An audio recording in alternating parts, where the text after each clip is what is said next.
Imagine you're at a party, and there's a person in the room who's loud, brash, and constantly seeking attention. They boast about their accomplishments, demand admiration, and belittle others to elevate themselves. Now imagine there's another person at the same party, quietly sitting in the corner, sipping their drink, and subtly undermining people's confidence through backhanded compliments or snide remarks. Which one would you say is more dangerous? If you're like most people, you'd probably think it's the first person, the overt narcissist. But in this video, we're going to explore why it's actually the second person, the covert narcissist, who poses a greater threat to your well-being. To illustrate this point further, let's dive into a real-life example. Meet Sarah, a successful businesswoman who's used to dealing with all sorts of personalities in her line of work. She's had her fair share of interactions with overt narcissists, and while they can be challenging, she's learned how to handle them effectively. However, it's the covert narcissists that have caused her the most distress. Unbeknownst to her, Sarah's best friend Emily is a covert narcissist. For years, Emily has been subtly manipulating and controlling Sarah, causing her to question her own thoughts, feelings, and decisions. It's taken a massive toll on Sarah's mental and emotional health. Picture an iceberg. Overt narcissists are like the part of the iceberg visible above water. Their grandiosity and need for admiration are apparent. But covert narcissists are like the larger, hidden part of the iceberg lurking beneath the surface. They are characterized by passive-aggressive behavior, difficulty accepting criticism, and an insecurity that manifests as victim mentality. Imagine overt narcissists as lions of the narcissism world. They roar loudly, making their presence known. Covert narcissists, on the other hand, are like snakes, slithering silently and striking when you least expect it. While overt narcissists demand adoration, covert narcissists harbor a hidden agenda and lack empathy. Now let's take a look at John, a seemingly shy and introverted person who on the surface appears to be an empathetic listener. In reality, John is a covert narcissist. He uses his perceived vulnerability to lure people into his web of deceit.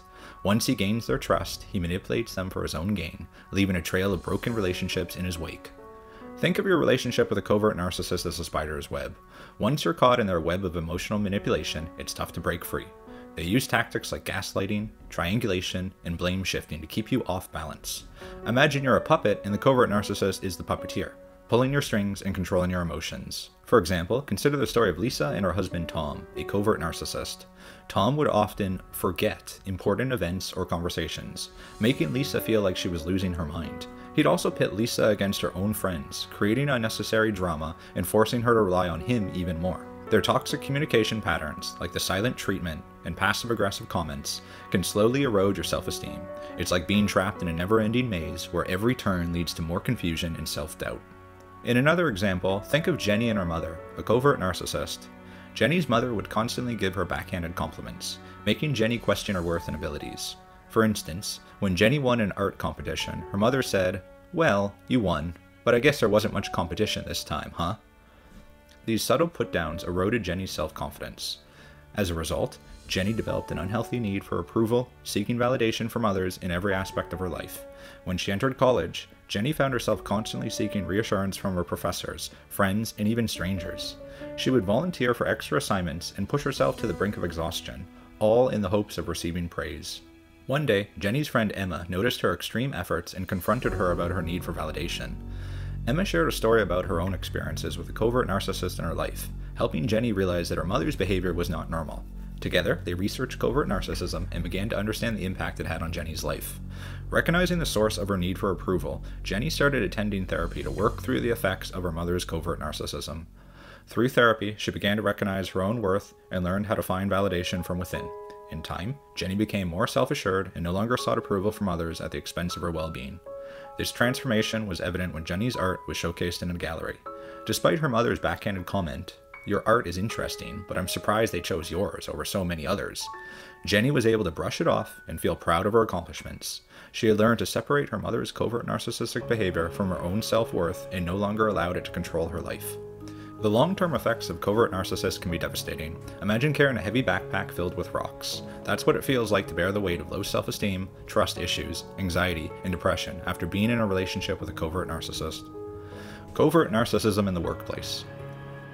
Picture a bustling office filled with smiling faces, where every employee seems to be a team player working towards a common goal. But beneath the surface, covert narcissists lurk, expertly hiding their true intentions and manipulating others to maintain power and control. Let's delve deeper into some of the examples of covert narcissists in the workplace and their deceptive behaviors. The first is the credit thief. Imagine a talented employee named John, who develops a brilliant marketing strategy that has potential to boost the company's sales. His seemingly supportive coworker, a covert narcissist named Sarah, manages to steal credit for John's work by presenting it as her own during a meeting. John is left feeling betrayed and frustrated, while Sarah basks in the praise and admiration of her colleagues and managers. 2. The gossip monger. Picture a dedicated worker named Lisa, who is consistently punctual and hardworking. Behind her back, though, her covert narcissist coworker Tom spreads false rumors that Lisa takes extended lunch breaks and frequently comes in late. Over time, these damaging stories create an atmosphere of distrust and suspicion around Lisa, tarnishing her reputation and causing her to feel alienation from her team. 3. The victim player. Next is the case of Karen, who manipulates situations to portray herself as the victim, garnering sympathy and support from management.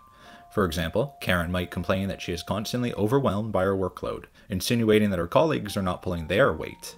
In reality, Karen is using this tactic to make her coworkers look bad and gain favor with management.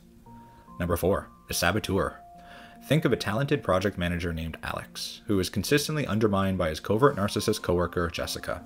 Jessica subtly sabotages Alex's projects, such as withholding important information, misplacing essential documents, or causing delays by not responding to emails in a timely manner. As a result, Alex's projects suffer and his reputation takes a hit.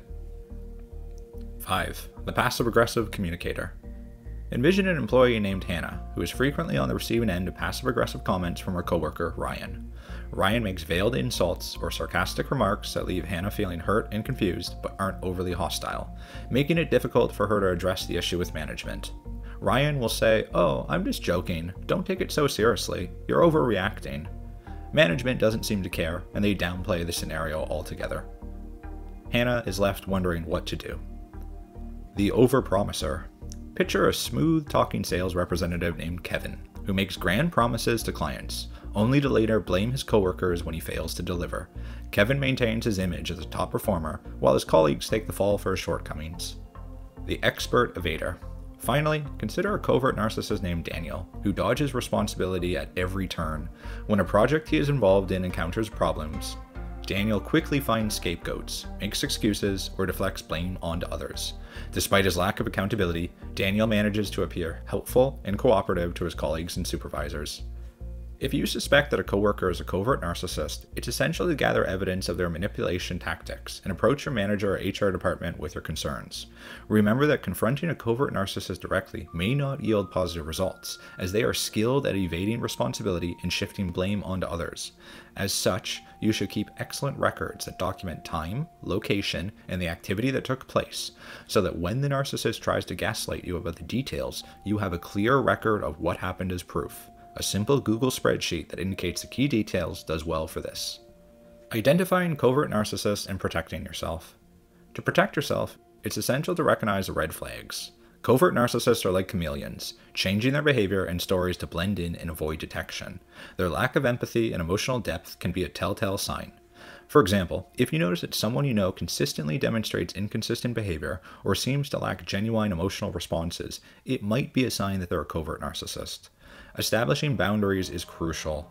Imagine your emotional well-being as a precious gem, and you need to guard it from those who wish to steal it. Communicate your needs and identify and avoid emotional triggers that covert narcissists may exploit. In your friendships, make sure you have a strong support system that understands the challenge of dealing with a covert narcissist. Encourage open and honest communication, and don't be afraid to distance yourself from those who exhibit harmful behaviors. Seeking support and guidance can make all the difference. Like a lighthouse guiding ships safely to shore, therapy, counseling, and support groups can help you navigate the stormy seas of dealing with covert narcissists. By being aware of the red flags and establishing boundaries, you can protect yourself from the harm covert narcissists can cause. Remember, knowledge is power, and by understanding the differences between overt and covert narcissists, you can make informed decisions about the people you choose to let into your life. We encourage you to share your experiences, learn from each other, and seek help if needed. Together, we can shine a light on the darkness of covert narcissism and create a safer, more empathetic world. By sharing this knowledge, we empower ourselves and others to recognize and address covert narcissistic behaviors. Don't forget to share your stories, insights, and advice in the comments below, and remember that we're all in this together. For more information on covert narcissism in the workplace, you may want to check out this video we made on the Gray Rock method, a method you may want to employ in your professional life to deflect narcissism.